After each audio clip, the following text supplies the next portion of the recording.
solo un muy breve recorrido para completar el capítulo de introducción a JPA respecto a los distintos modelos. Acá lo que tenemos son distintos ejemplos de las anotaciones. Por un lado de Entity, que ya la conocen y la están usando, pero por otro lado sepan que puedo utilizar otra anotación debajo de Entity, que es poder darle un nombre a la tabla. ¿Qué quiere decir esto?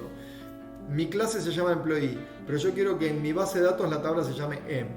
Entonces ustedes gobiernan de alguna manera a través de esta anotación cómo quieren que se llame la tabla en la base de datos. Y esto es muy útil, no tanto para cuando ustedes están creando lo que nosotros llamamos un proyecto desde el llano, sino para cuando tienen que trabajar con una base de datos legada, y esa base de datos legada ya tiene nombres de tablas que a veces no son muy compatibles. Recuerden que hicimos el taller de refactoring y vimos que uno de los code smells son los nombres.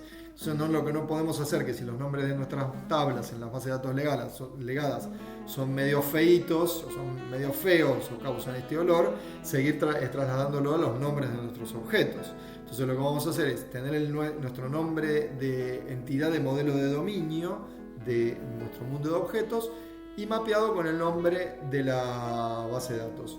Un resumencito, todo esto está en el libro, acá lo vamos a pasar muy rápido, es los tipos de datos que soporta respecto del mapeo entre la base de datos y los datos de los objetos a tener en cuenta. No voy a hacer mucho hincapié en esto, simplemente dejarles la referencia. Esto tiene mucho que ver también con la implementación de JDBC, los tipos de datos. Los tipos de datos ya están definidos en lo que JDBC ya mapeaba. No se hizo un aporte mucho más de lo que ya hacía JDBC en JPA.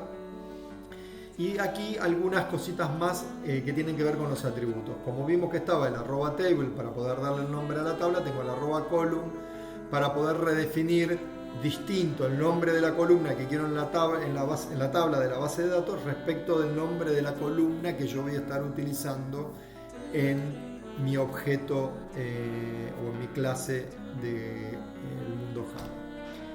Nada, esto simplemente es un ejemplo interesante.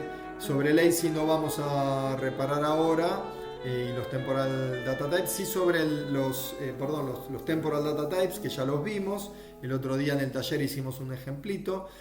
Hay que entender que yo le tengo que indicar a JPA la representación del tipo de datos que yo quiero en la base de datos, que normalmente son lo que llaman un tipo de datos SQL, al tipo de datos que yo voy a estar utilizando en mi objeto Java, que conviene, por una cuestión de prestación y de facilidades, normalmente utilizar Calendar. Y Calendar no es un tipo de dato soportado por las bases de datos, entonces tengo que hacer este mapeo entre ambas situaciones. Y eso lo hago con el @temporal, como ya hemos visto. Bueno, acá de vuelta los tipos primitivos para clave primarias, no se pueden salir de estos esquemas, ¿sí? No pueden ser distintos a estos tipos de datos una clave primaria. Y después la otra cuestión interesante es, que ya lo vieron también, es la generación de esas claves primarias cuando especialmente queremos utilizar lo que se denominan claves subrogadas, que esto es un ID genérico que se genera con un secuenciador normalmente o un numerador propio de las bases de datos. Básicamente hay 4 modelos de generación de secuencia. Nosotros estamos usando el Identity, que está soportado por la base de datos que nosotros tenemos, pero no todas las bases de datos soportan todos los tipos de generación de identificadores. El más genérico de todos es el que está ahí denominado como table o de tabla, donde ustedes tienen el control absoluto de generar una tabla, que es la que va a actuar de secuenciador, y eso es transportable a todas las bases de datos. O sea, la forma más genérica de generar secuencias de identificadores únicos para JPA es el uso de table. Porque, por ejemplo, Oracle usa secuencia y MySQL utiliza Identity. Y creo que la Derby, que es la que estamos usando nosotros, también utiliza Identity. Pero no todas soportan secuencia, no todas soportan Identity. De hecho, Oracle no soporta Identity, soporta secuencia. Entonces, ¿cómo me aíslo de esto? De vuelta, recuerden que Solid nos dice, traten de programar abstracciones y no clases concretas. Bueno, ¿cómo me separo de este tipo de cuestiones de la base de datos? Implementando una secuencia del tipo table. Yo esto no vamos a entrar, sí les voy a tratar de mostrar solo justamente la de tabla. Esta es la automática es decirle a JPA, y bueno, fíjate qué es lo que puede hacer la base de datos. Muchas veces no lo puede resolver. Sí es importante esto que estamos usando acá, que es a través de una tabla, ¿sí? Donde yo le defino cómo va a ser el nombre de la secuencia.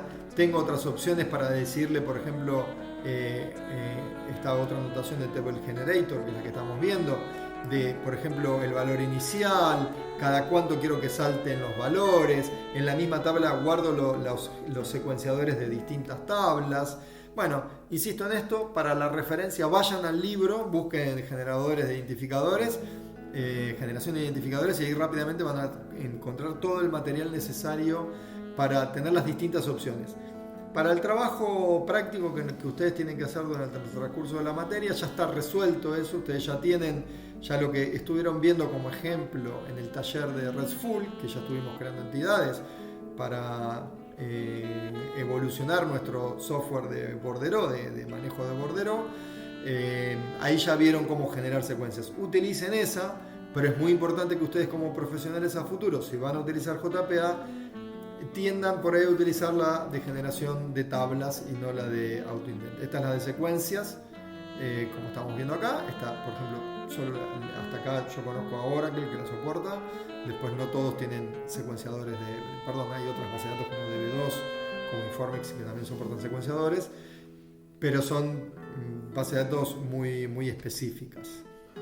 Esto acá ya nos metemos en cómo es la sentencia de creación de una secuencia en Oracle o en una base de datos que soporta secuencias. No nos vamos a meter mucho. Y después Identity, que es la forma de generación de secuencias de MySQL y de Derby, que es la que estamos utilizando, que lo que hace es decirle a la base de datos cuando inserta un registro, se fija el máximo que tenía insertado y me da uno más. Así que bueno, en ese sentido así funciona la generación del Identity. Y hasta acá vamos a llegar con esta versión del mapping. Sí me interesaba hacer un pequeño recorrido sobre el mapping de las tablas y que ustedes vean que hay un montón de anotaciones que nos permiten y nos facilitan a nosotros el mapeo. Después en la próxima entrega vamos a estar viendo los temas de relaciones, que es súper importante para que ustedes puedan construir el modelo de dominio. Ya vimos que el modelo de dominio tiene asociaciones. Vamos a ver el concepto de direccionalidad, de cardinalidad, cómo se mapean todas esas cuestiones que del mundo de objetos no son tan triviales ni lineales hacia las tablas de base de datos. Así que bueno, chicos, nos vemos en un próximo encuentro.